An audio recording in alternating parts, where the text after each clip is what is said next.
Kahit tirik ang araw, tuloy sa paggapas ng palay ang 63 taong gulang na si Mang Modesto Palaganas. Pero ang masaklap, ang 2 ektarya ng sakahan nalubog sa putik dahil sa pag-ulan. Kaya halos dumapa na ang mga pananim. Bago magbunga yung palay, tamang-tamang dumating yung bagyo. Siyempre, nung lumalabas yung bunga niya, dumaan ang bagyo, hangin sa kaulan, kaya ganito ang nangyari. Tapos umatake pa yung mga insekto. Paano gagawin doon sa mga hindi na mapapakinabangan? Pwede mapakinabangan pa, yun ang ginagapas namin, sir. Pero yung wala na talagang pag-asa, pababayan na namin dyan. Iiwanan na namin dyan sa bukid. Kakain ng mga baka.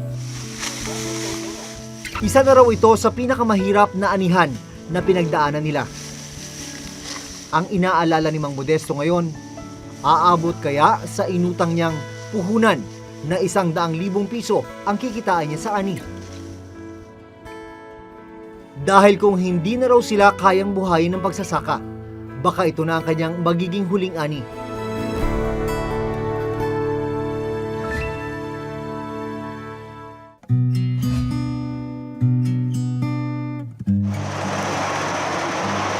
Sa modernong panahon tulad ngayon, marami na ang umaasa sa teknolohiya, gaya na lang nitong harvester, na sa maiksing panahon ay mas marami yung naaani.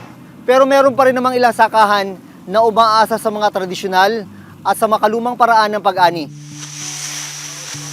Pero pagod sa katawan, ano, pag ganyan? Ay, pagod talaga. Maraming trabaho dito, sir. Siyempre, gagapasin, bibigkisin pa yan. Tapos ibabalik mo, saka hakutin. O, saka titisirin. Matrabaho lang. Kaya lang, pag susumain mo sa gastos, mas maganda pa ito kasi walang masasayang eh. Ay kung yung kwintay mo yung nalalaglag sa harvester, malaking bagay mo, yung nalalaglag na lupa na palay.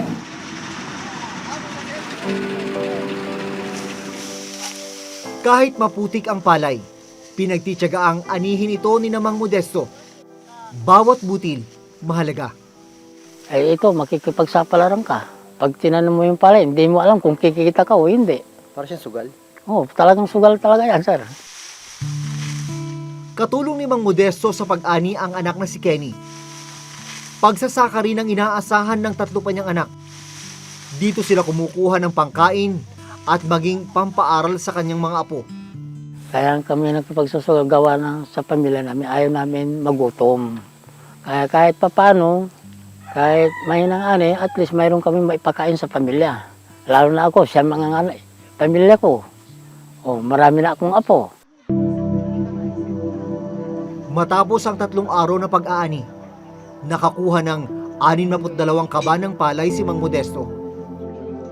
Pero malayo raw ito sa inani nila nung nakarang taon na umabot sa 240 kaba ng palay. Yung iba napapasukan ng tubig, ulan. Ano to, lumalaki ng ganitong walang laman? Oo, lumalaki rin ganyan talaga ito, wala nang laman.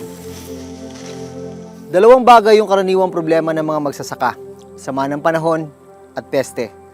Ito, epekto ng malakas na ulan. Pinasok na yung loob, kaya yan, wala na yung laman sa loob. Balat na lang.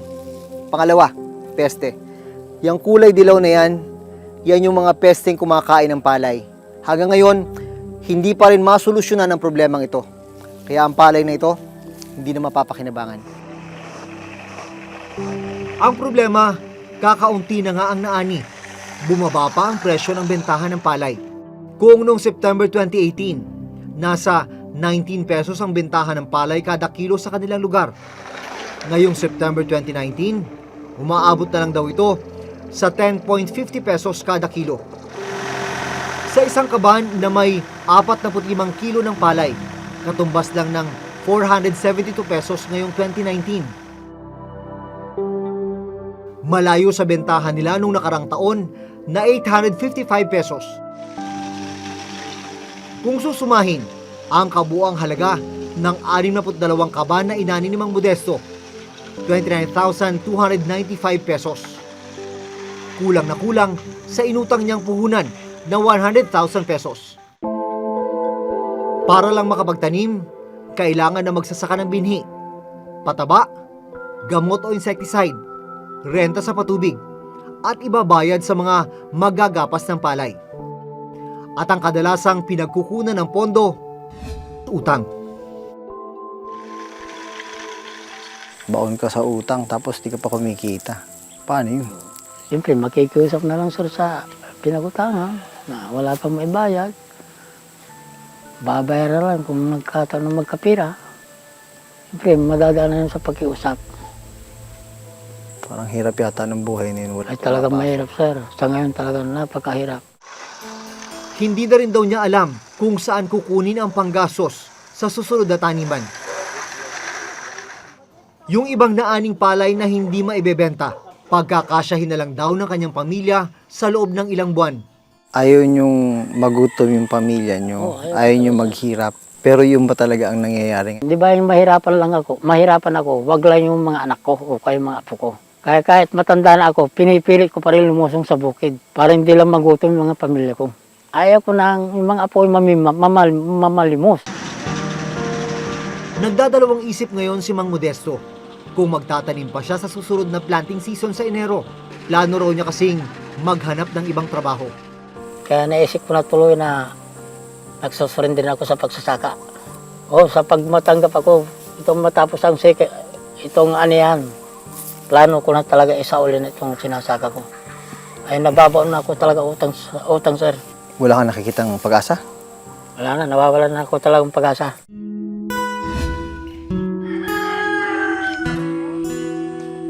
Sa Rice Granary ng Pilipinas, naabutan naming nagbibilad ng inaning palay, si Lola Ninita, 83 taong gulang. Nalubog rin kasi sa putik ang kanyang mga pananim. Yung aming palay kasi, dumapa. Pagkatapos lumubog sa putik, ibalot ng putik. Kaya ngayon mga natira na, inugasan pa namin sa banyera dahil balot sa putik eh. Yan, 3 araw na nakabilad dyan. Nagbibilad siya ng palay sa pag-asang makaipon ng perang pang-enroll na kanyang apong si Robinson sa kolehiyo. Higit 60 taon nang nagsasaka si Lola Ninita. Naranasan na nga raw niya ang pinakamahihirap na panahon ng anihan, gaya ng malalakas na bagyo o di kaya naman ay pagdating ng mga peste. Pero kaiba raw ang nangyari sa kanila ngayong taon. Ito, 4 na bisis na binipilag na. Maputik pa rin. Mag-isa nang itinataguyod ni Lola Ninita ang kanilang lupang sakahan. Taong 2016, nang mamatay ang kanyang asawang si Lolo David. Bigla na lang daw nang hina ang kanyang asawa sa ilang taong pagtatrabaho sa bukid hanggang sa pinawian siya ng buhay. Ang apong si Robinson na lang ang kasama sa bahay ni Lola ngayon. Wala nang ibang pagkakitaan. Minsan nag-aalaga lang ako ng mga manok, hayop. Pagka lumaki, bebenta ko, yun ang pambili namin ng kuwan. Pero ang masaklap, nalaman namin na habang tumatagal, mas nababaon sa utang si Lola Ninita. Ngayong anihan, 130 kaban ng palay ang nasaka mula sa 2 ektaryang lupa ni na Lola Ninita. Mas mababa sa 200 kaban ng palay na inanin nila noong May 2019. Sa 130 kaban, ibinayad ni Lola Ninita ang 23 kaban sa mga naggapas sa lupa bilang upa. Ang natirang 76 na kaban ng palay, ang kanya namang naibenta. Ang problema, gaya sa lugar ni Mang Modesto, bagsak presyo rin ang palay kina Lola Ninita. Umabot lang ito sa 12 pesos kada kilo. Kaya ang 76 na kaban, naibenta lang ng 57,600 pesos. Abonado pa siya sa 54,000 pesos na inutang niyang puhunan at sa mga dapat pang bayaran pagkatapos ng ani. Pilit pagkakasyahin ni Lola Ninita ang pera. 30,000 pesos muna ang ibinayad niya sa utang. 20,000 pesos naman ang ibinayad niya sa mga nag-araro at naggapas sa bukid. Ang natirang 4,000 pesos, itinabi ni Lola para raw may pangkain sila ng kanyang apo sa mga buwang wala silang aanihin. Inuunti-unti lang namin ginagastos para ilan namin kung saan naabot yun. Ganun lang. Aba dito sa pambili ng sabon, pambili ng kailan sa bahay, ganun lang.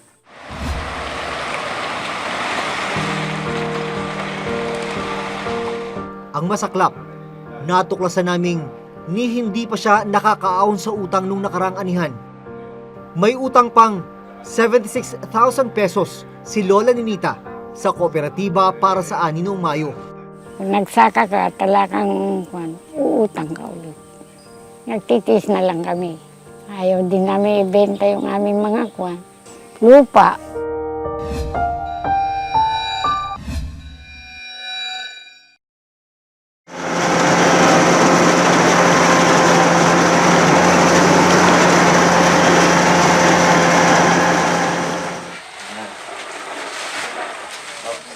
Dahil baon pa rin sa utang matapos ang anihan, pinagtsatsaga ang patuyuin at linisin ni Lola Ninita ang mga na-reject na palay. Pwede na itanim eh.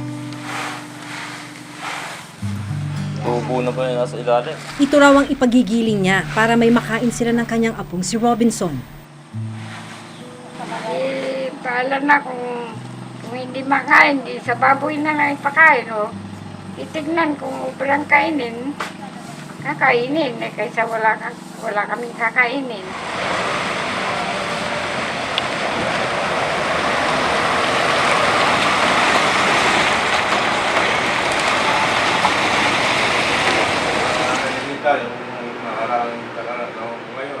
Ang masaklap, natuklasan naming ni hindi pa siya nakakaahon sa utang noong nakaraang anihan.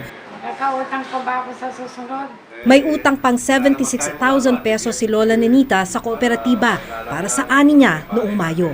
Kung nagsaka ka, talagang uutang ka ulit. Yung iba naman, kung may utang ka na nga, hindi ka na pautangin. Paano ka hindi nakabayan? Pwede hahanap kami kung sino ang magpapautang, ganun lang. Kung minsan kumakagat pa kami sa mahal na tubo, 30%. Paano nga ba nangyaring bumagsak ang presyo ng palay sa ilang lugar sa mga nakalipas na buwan? Para sa grupong Bantay Bigas, epekto ito ng ipinatutupad na Rice Tarification Law. Sa ilalim nito, tinatanggal ang import quota para sa mga trader. Dapat ang batas lang ay tungkol sa tarification o pagpapatong ng tariff doon sa mga imported na bigas na pumapasok sa ating bansa. Pero sa pagsusuri namin ay ito ay liberalization law dahil doon sa pagtanggal doon sa mga regulatory power ng NFA para i-ensure na yung mga ini-import ng bansa natin ay hindi ganun bumubuhos sa ating palengke, nang sa ganun ay yung ating produkto ng ating mga farmers ay hindi mawala. Malaki yung increase ng share ng imports, very much higher itong first 9 months nitong 2019 than the whole 12 months of 2018 or the whole 12 months of 2017. Ang mga trader na dating bumibili ng palay, may access na sila ngayon, at least yung mga malalaki sa kanila, na mag-angkat ng bigas mula sa ibang bansa, mula sa Vietnam or sa Thailand. Napupuno na yung bodega nila at they can keep on sourcing more cheap rice anytime they want from abroad.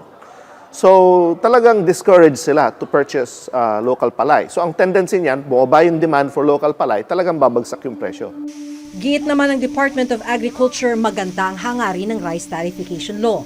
Dahil bukod sa pagpapababa ng presyo ng bigas sa merkado na malaking pakinabang sa mga consumer, kasabay rin ito nagpapatupad ng Rice Competitiveness Enhancement Fund o RCEF para sa mga magsasaka. Ayon sa batas, may 10 billion pong ilalaan na galing sa taripa mga imported rice. Yung sa 10 billion yon, 5 billion pupunta sa farm machineries. Yan po ay naman under sa PhilMec. Okay? Tapos 3 billion sa seeds, 1 billion sa training extension, at 1 billion para sa credit na paghahatiin ng Land Bank DBP. Maglalaan rin daw ng 15,000 pesos para sa piling 170,000 farmers sa buong bansa na may lupang 1 hektarya pababa. Yan po ang gustong gawin natin ngayon sa RCEF, na tulungan ang mga maliliit magsasaka, lalo na yung umpisahan ho namin sa mga magsasakang nagtatanim sa 1 hectare or less. Sila ang bibigyan ng ayuda. Ngayon po, bibigyan namin sila ng 15,000 pesos, no interest loan, no collateral, payable in 8 years. So, although kulang pa yon, kasi base sa aming datos, meron po mga 600,000 farmers na nagsasaka ng less than 1 hectare. Pero para sa mga magsasaka ng Malasiki, Pangasinan, gaya ni Mang Modesto, malaking tanong kung paano nila pipiliin ang 170,000 na magsasaka. Kung susundin ang sinabi ng DA, tanging mga magsasakang nag-aani ng 1 hektarya pababa ang mabibigyan ng 15,000 pesos na ayuda. Paano naman daw ang mga gaya ni Mang Modesto na 2 hektaryang lupa ang sinasaka? Hindi rin naman daw sasapat ang 15,000 pesos para matamnan ang 1 hektaryang lupa. Doon sa 15,000 na yan, ay kulang. Masasabi ko na limos na tulong yan. Kasi po, maraming magsasaka na hindi naman mabibigyan lahat. Kinakailangan talaga ng farmer ngayon is yung short-term na saklolo nga sa ganitong kalagayan. So, tama rin na i-target mo. Ibig sabihin, kung yung 600,000, pwede mo na sigurong yung mga malalaki yung lupa, 7 hectares and above, halimbawa, kaya na sigurong asikasuhin yung sarili niya. Yung mga mas maliliit siguro nangangailangan ng saklolo. Among those, i-target mo rin. Alin ang mga probinsya kung saan pinakamalaki yung pagbagsak ng presyo ng palay. Malayong-malayo na nga ang estado ng ating agrikultura kung ikukumpara sa mga kalapit bansa na minsan ang nag-aral sa Pilipinas kung paano magtanim ng palay. Sa pag-aaral ng PhilRice, halimbawa, aabot sa 12 pesos and 41 centavos per kilo ang production cost ng palay sa Pilipinas. Malayo sa production cost ng Thailand na 8 pesos and 85 centavos at sa Vietnam na 6 pesos and 53 centavos per kilo. Kabilang din sila sa mga top exporter ng bigas sa buong mundo. Bakit masyadong mababa yung kanilang cost of production? Dahil dun sa subsidy ng gobyerno nila sa mga magsasaka nila, nang sa ganun ay tuloy-tuloy magsaka yung kanilang mga mamamayan. Hindi kagaya sa atin na ipinaubaya lahat ng gobyerno sa mga magsasaka yung kanyang pangangailangan sa pagsasaka. Kaya sila lamang, hindi sila lamang ng teknolohiya, lamang sila sa resources. They have 9 million hectares, we have 3. Out of those 9 million, almost half irrigated. From where? Mekong River. Mas marami silang ayudang binibigay ng Thailand. Barya lang po ang katiting, yung kunyari nagbibigay tayo ng subsidy, na piso sila 10 piso kada farmer. Ganong katindi.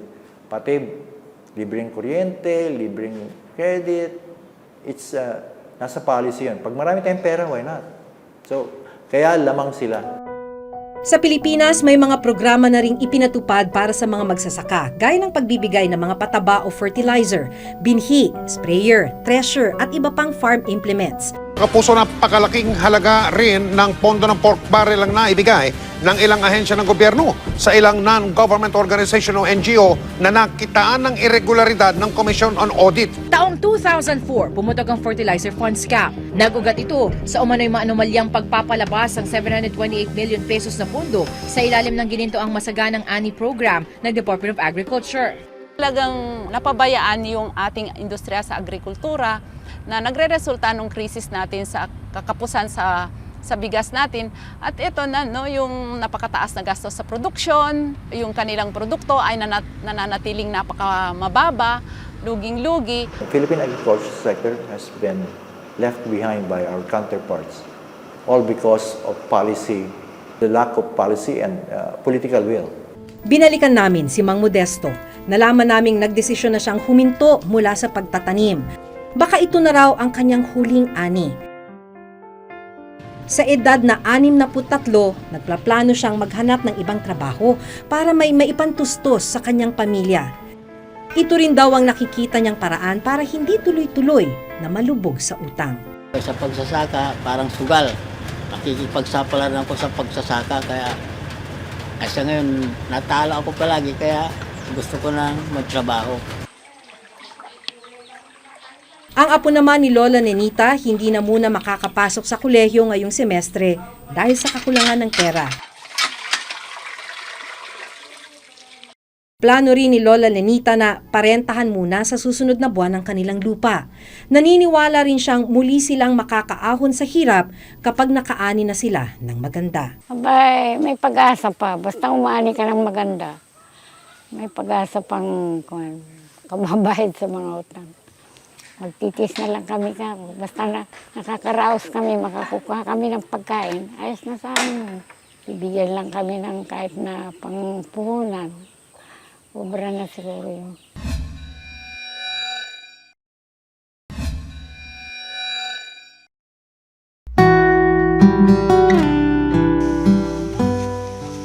Sabi nila kung ano ang itinanim, siya rin ang aanihin. Pero ang malungkot tila hindi ito totoo para sa maraming magsasaka.